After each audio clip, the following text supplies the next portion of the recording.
Bonjour, je m'appelle Monique Lurquin, j'ai 63 ans, j'habite Soigny et j'ai une famille avec 3 enfants.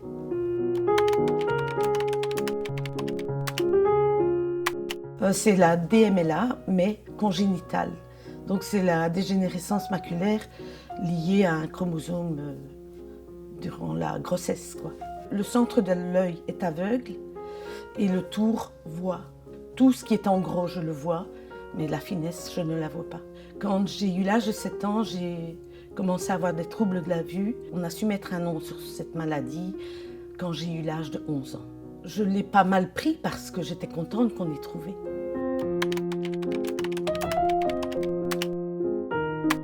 J'ai découvert la Ligue Braille assez tardivement parce que j'ai fait toutes mes primaires en enseignement ordinaire. Et après, je suis allée dans une école adaptée. Quand je suis venue à l'IRSA à Uccle, là, j'ai appris à connaître la Ligue Braille. J'ai eu beaucoup d'aide de la Ligue Braille pour m'aider à avoir du matériel pour pouvoir continuer mes études. J'ai appris à écrire en dactylo grâce à la Ligue Braille, quoi. J'ai eu des facilités.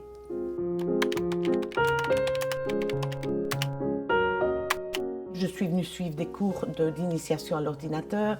Je viens pour le Braille Tech, j'ai beaucoup de contacts avec les différentes personnes qui m'aident. La bibliothèque, pour moi, c'est le côté... Voilà.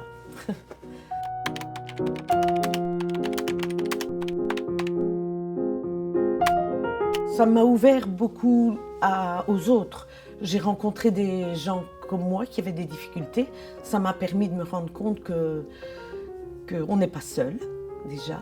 Quand on vient à la Ligue Braille, chaque personne a sa place.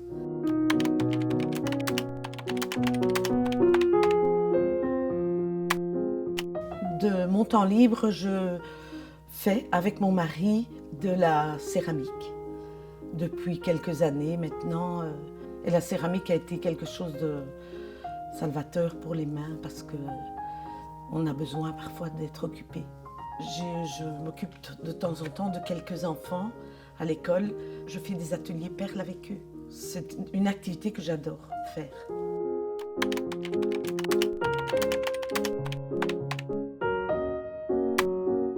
Oui, je suis proche de mes enfants et de ma famille. On fait beaucoup d'activités. Je garde déjà mes petits-enfants quand ils ont besoin. Avec mon mari, on a fait régulièrement des marches à Deps le week-end qu'on peut faire en famille, entre amis.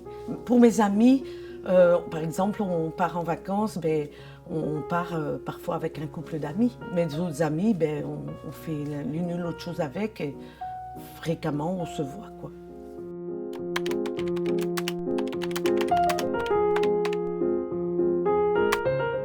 Les réseaux sociaux sont très difficiles d'accès pour moi. Avant, je faisais beaucoup de démarches administratives moi-même. Une facture, maintenant, on les a sur Internet. On doit se mettre devant une machine pour demander à avoir des extraits de compte ou demander... Et ça, pour moi, c'est complètement infaisable. Tout ce qui est message, SMS, ça, c'est génial, quoi. J'adore communiquer comme ça. Mais pour ce qui est de tous les réseaux sociaux, c'est quelque chose que j'appréhende très difficilement. On nous dit, en tant que malvoyants, de toujours s'intégrer et devenir indépendante et faire le maximum nous-mêmes. Et avec ce changement, avec cette digitalisation, je me sens plus handicapée que quand j'étais jeune, que je savais faire tout.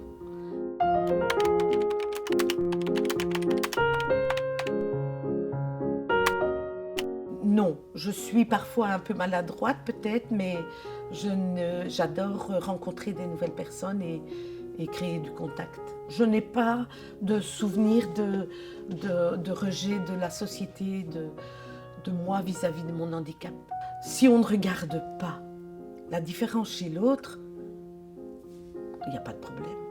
La peur de la nouveauté, elle est toujours au départ.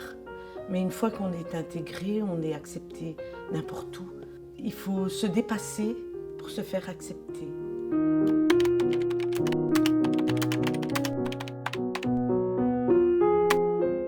Pour aider les gens dans la vie qui ont un handicap visuel. Le tout, c'est d'être à côté et de les aider, être là, à l'écoute, et de ne pas les envahir et les traiter d'handicapés. Juste les écouter et marcher avec eux. On a besoin d'aide, mais on n'a pas besoin de pitié. Parler, écouter, demander aux gens ce qu'ils ont besoin. On ne pointe pas assez les gens qui vivent en permanence avec les handicapés. Il faut tirer le chapeau aussi, parce qu'ils savent faire des choses... Enfin, ils sont dans l'ombre, mais ils font plein de choses pour nous. Pour les gens qui lisent bien, ils peuvent aller lire des livres audio. Ça, c'est quelque chose que nous, les malvoyants et les non-voyants, on apprécie, d'entendre quelqu'un qui nous lit une histoire.